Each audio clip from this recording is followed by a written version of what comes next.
Assalamualaikum warahmatullahi wabarakatuh. Perkenalkan, nama saya Jauhani Julia Putri dari kelas manajemen E.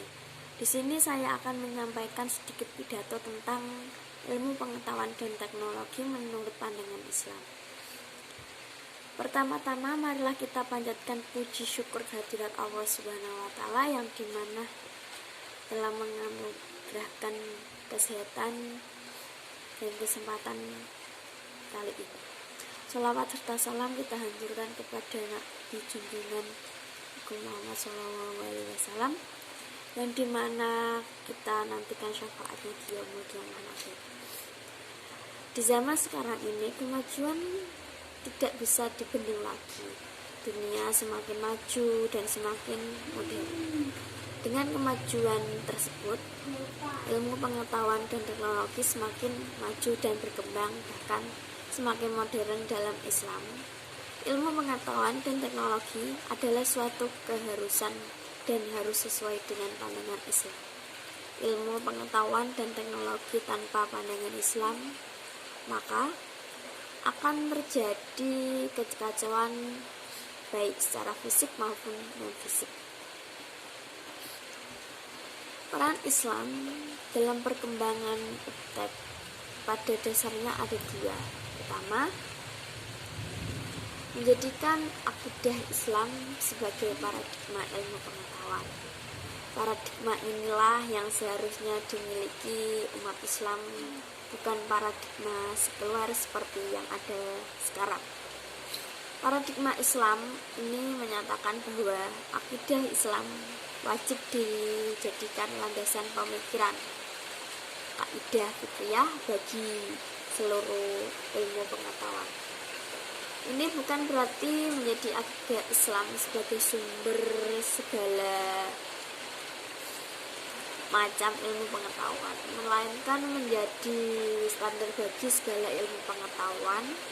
Maka ilmu pengetahuan yang sesuai dengan akidah Islam dapat diterima dan diamalkan, sedangkan yang bertentangan dengannya wajib ditolak dan tidak boleh diamalkan. Kedua, menjadikan syariat Islam yang lahir dan dari akidah Islam sebagai standar bagi pemanfaatan iptek dalam kehidupan sehari-hari. Umat Islam boleh memanfaatkan iptek jika telah dihalalkan oleh syariat Islam. Sebaliknya, jika suatu aspek iptek dan telah diharamkan oleh syariat Islam, tidak boleh umat Islam memanfaatkannya, walaupun menghasilkan manfaat saat memenuhi kebutuhan manusia. Kemajuan ilmu pengetahuan dan teknologi dunia yang kini dipimpin oleh peradaban barat satu abad terakhir ini mencengangkan banyak orang di berbagai penjuru dunia. Kesejahteraan dan kemakmuran material yang dihasilkan oleh perkembangan iptek modern membuat orang lalu mengagumi dan meniru gaya hidup peradaban barat tanpa dibarengi sikap kritis terhadap segala dampak negatif yang diakibatkannya. Pada dasarnya kita hidup di dunia ini tidak lain untuk beribadah dan menuntut ilmu. Ada banyak cara untuk beribadah kepada Allah Subhanahu wa taala, seperti sholat, puasa, dan menuntut ilmu.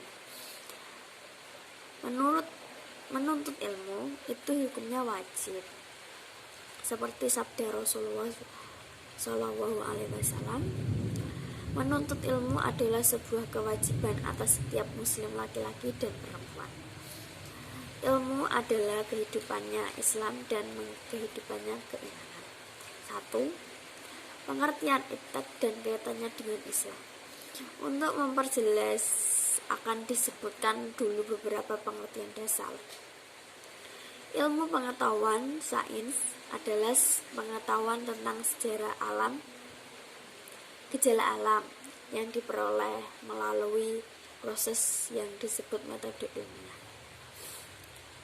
Sedangkan teknologi adalah pengetahuan dan keterampilan yang merupakan penerapan ilmu pengetahuan dalam kehidupan manusia sehari-hari. Perkembangan iptek adalah hasil dari segala langkah dan pemikiran untuk memperluas, memperdalam, mengembangkan iptek. Peran Islam dalam perkembangan iptek adalah bahwa syariah Islam harus dijadikan standar memanfaatkan iptek. Ketentuan hal-hal haram, hukum-hukum syariat Islam wajib dijadikan tolak ukur dalam memanfaatkan iptek. Bagaimanapun juga bentuknya iptek yang boleh dimanfaatkan adalah yang telah dihalalkan oleh syariat Islam. Sedangkan iptek yang tidak boleh dimanfaatkan adalah yang telah diharapkan syariat Islam. Kedua, kewajiban mencari ilmu. Pada dasarnya, kita di dunia ini tidak lain adalah untuk beribadah kepada Allah. Tentunya, beribadah dan beramal yang harus berdasarkan ilmu yang ada di Al-Quran dan Al-Hadis, berpedoman pada Al-Quran dan Al-Hadis. Disebutkan dalam hadis bahwasannya ilmu yang wajib dicari seorang muslim adalah muslim ada, sedangkan yang lainnya akan menjadi fadlun atau keutamaan. Ketiga, ilmu tersebut adalah ayatun mahkamatun, ayat-ayat Al-Quran yang menghukumi, sunnatun qaimatun, sunnah dalam Al-Hadis yang mengatakan, menegakkan, dan faridotul adilah, ilmu bagi waris atau ilmu faraid yang adil, di mana di masa pandemi COVID-19 ini terjadi transformasi di bidang agama, khususnya di bidang dakwah. Dari transformasi inilah maka sosial menjadi media menjadi salah satu tren dalam mendapatkan pendidikan bagi keluarga, khususnya pendidikan agama. Dalam pendidikan agama, dakwah menjadi salah satu yang dilakukan. Dalam sebuah hadis, Rasulullah bersabda, mencari itu wajib bagi setiap muslim, dan orang yang meletakkan ilmu pada selain yang ahlinya bagaikan menggantungkan permata dan emas pada babi hutan. Juga pada hadis Rasulullah yang lain, carilah ilmu walaupun sampai ke negeri Cina. Dalam hadis ini kita dapat dituntut mencari ilmu ke Cina. Tetapi dalam hadis ini Rasulullah menyuruh kita mencari ilmu dari berbagai penjuru dunia. Walaupun jauh, harus tetap dikejar. Kadang-kadang orang lupa dalam mendidik anaknya, sehingga lebih mengutamakan ilmu-ilmu umum daripada ilmu agama. Maka anak menjadi orang yang buta agama dan menyepelekan kewajiban-kewajiban agamanya.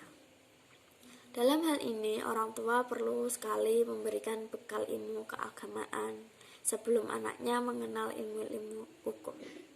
Dalam hadis yang lain, Rasulullah SAW bersabda, sedekah yang paling utama adalah orang Islam yang belajar suatu ilmu kemudian diajarkan ilmu itu kepada orang lain. Maksud hadis di atas adalah lebih utama lagi orang yang mau menuntut ilmu kemudian ilmu itu diajarkan. Ilmu, khususnya ilmu agama, berarti menenan amal yang mutaati atau dapat berkembang, yang memanfaatkan bukan hanya dikenyam orang yang diajarkan itu sendiri, tapi dapat dinikmati orang lain. Ketiga, keutamaan orang berilmu. Orang yang berilmu mempunyai kedudukan yang tinggi dan mulia di sisi Allah dan masyarakat. Al-Quran menggelari golongan ini dengan berbagai gelaran mulia dan terhormat yang mengatakan kemuliaan dan ketinggian kedudukan mereka di sisi Allah Subhanahu wa Ta'ala. Dalam surat Al-Imran ayat ke-18, Allah Subhanahu wa Ta'ala berfirman, Allah menyatakan bahwanya tidak ada Tuhan melainkan Dia yang berhak disembah, yang menegakkan keadilan, para malaikat dan orang-orang yang berilmu. Juga menyatakan yang demikian itu tak ada Tuhan melainkan Dia yang berhak disembah, yang maha perkasa lagi maha bijaksana. Dalam ayat ini ditegaskan pada golongan orang berilmu bahwa mereka amat istimewa di sisi Allah Subhanahu wa Ta'ala. Mereka diangkat sejajar dengan para malaikat yang menjadi saksi keesaan Allah Subhanahu wa Ta'ala. Peringatan Allah dan Rasul-Nya sangat keras terhadap kalangan yang menyembunyikan kebenaran atau ilmu.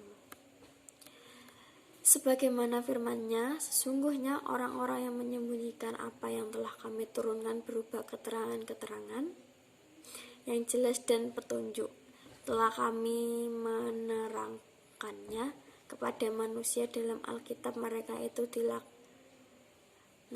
Allah dan dilaknati pula oleh semua makhluk yang dapat melaknati.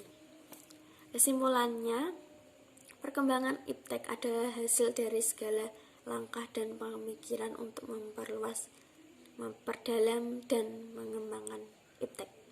Dari uraian di atas dapat dipahami bahwa peran Islam yang utama dalam perkembangan iptek setidaknya ada dua.